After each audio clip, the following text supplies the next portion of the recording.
could tell, and they just want to cast out all manner of evil and say, I don't know nothing about what's going on in that. And the problem with that is that they were trying to prove to everybody their hands were clean. But through themselves, saying my hands are clean, this is what they were doing to the rest of the world. And they didn't even realize it. They thought everybody else was viewing them holy and spiritual. But they were just taking steps backward through the process. And then they wonder why everything just got so distant and they were so irrelevant. And it eventually got to the point where nobody came to hear them because people, I don't know about you, I don't want somebody just reading me Greek and Hebrew. I want you to tell me how that relates to my life, how then it can help me to live and be better through the process. Because if I can't help you relate what I'm talking about, I'm not worth my salt in the first place. But teach me something that's going to help me today. And they'd get up and they'd quote a lot of Greek and Hebrew and want to expound the book of Revelations and all this different. And all those things were okay, if you like that. But I needed more. Is there anybody else that just needs more? Yes. Is there anybody else that could come to church and somehow, and it's not a sin to say this, but God, I just feel like there's some more to this thing. Yes. I don't know if it's anything wrong, not saying there's anything wrong, but I just feel like there's something more to this whole thing we call church. Yes. And I feel like the key of it is being salt and light. Very quickly, this is the question. Should we engage the culture? Whether you realize it or not, you have engaged the culture. 4 different ways. If you're writing it down, write it quick. We're going to go through it quick. First method of engaging the culture is withdrawal. Withdrawal. What do I mean by that? Well, we know the end of the world is coming, and we know everything's going to get blown up. So we find some way to find some type of spiritual bomb shelter, and we get ourselves a generator and some water and some food rations, and we shut ourselves off from the rest of the world. And we may not be doing that physically, but man, we've been doing that for so long in the culture. And then no wonder that the world don't even see the church as a blip on the radar, because we've so isolated ourselves and withdrawn ourselves through the process. The issue is when you shut yourself up from the world, you shut yourself up from the world. Can I say that a little bit slower? You shut yourself up literally and vocally from the world that we're called to add to preserve, to shine light on. If I close myself off from you, how can I be a light to you? How can I speak to you if I withdraw from you? That's the first method. Second method, this one doesn't work. Just go ahead and write, it doesn't work. This is called imposition. Imposition. It means, by essence, forcibly taking how I believe and forcing it on you to make you believe it. In the 13th century, in an effort to preserve the world in the event that a catastrophic thing could happen, that people could stop believing in God, a group of people came together and through the imposition formed the Inquisition. History will tell you. If we look at it closely, their method was innocent. They were trying to convert as many people to Catholicism as possible for the process of preserving humanity so that we could all go to heaven. That's a nice thought, right? But the problem with imposition is that you can't make somebody believe how you believe unless they want to. So they enlisted the help of torture, and they tried it, and it didn't work. If we update the Revelate, let's jump to 1919. We see that the church world came together through a women's liberal movement, and they said, you know what? We as a church and Christian views, we don't believe in alcoholism. So they had a thing called the Prohibition, where they came together, and for 33 years, they banned the outlaw and manufacturing of liquor. But you can't force somebody to have your values if they don't want it. You can't impose that on anybody. So what happened?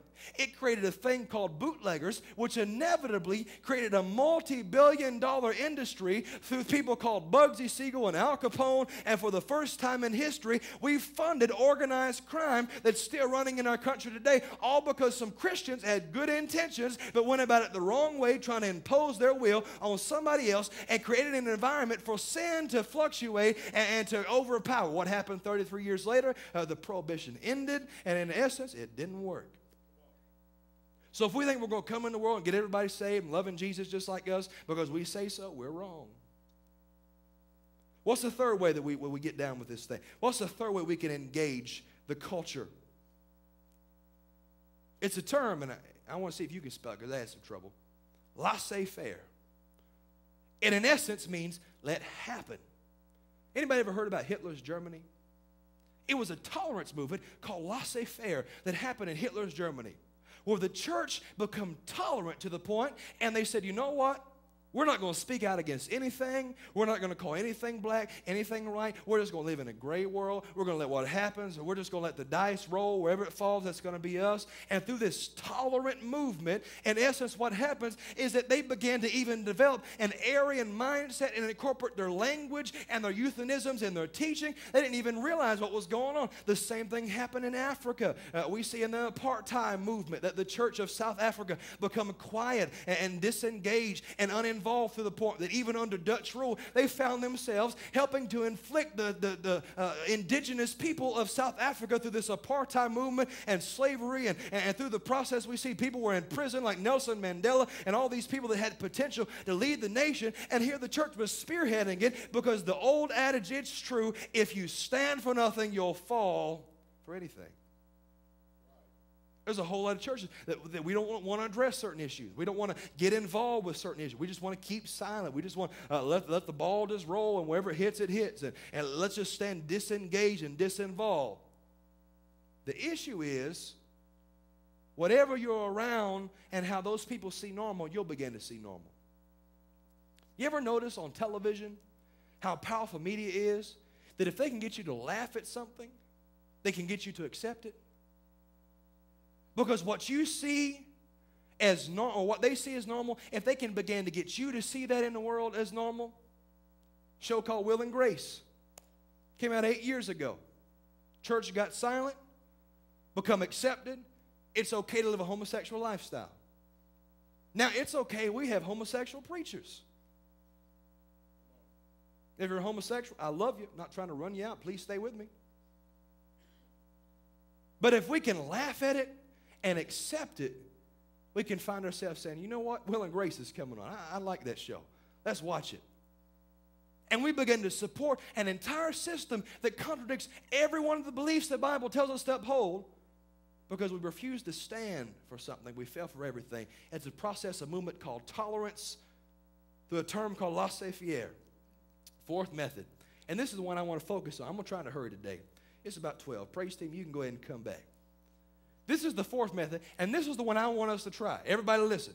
Hold your ears up. Make sure everybody's listening to me on this one. How do we engage the culture? Persuasion. Persuasion. What is being salt and light? It's having influence and the capacity that we're not coming in shoving a Bible down your throat.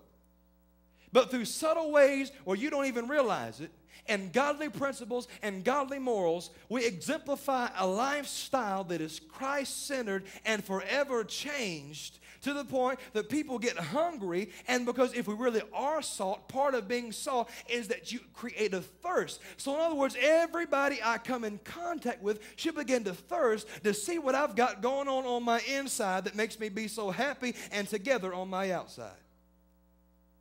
Persuasion. If as a church, I'm telling you, if as a church as a whole, if we could begin to take this disposition and realize that, and my buddy Randy back there, man, he said something that changed my life the other day. We were talking about some drug addiction things, so I told him I'd give you credit if I said it, that we look at the field in the wrong way. This is his. Make sure you get him to autograph it before we leave it. I did not come up with this, all right? The whole issue with the drug problem in our area is that people are treating it like a battlefield instead of a mission field. Did I get it right or did I mess it up? I'd almost ask him to finish it. We could throw a microphone back there. The difference is the weapons that you use. Man, that revolutionized everything. If we could understand that our job is not to go in and kill everybody and get rid of all the sinners and obliterate all sin in the world, that's not our job. Our job is to be able to be of the people and from the people. Yes. To be in it but not of it.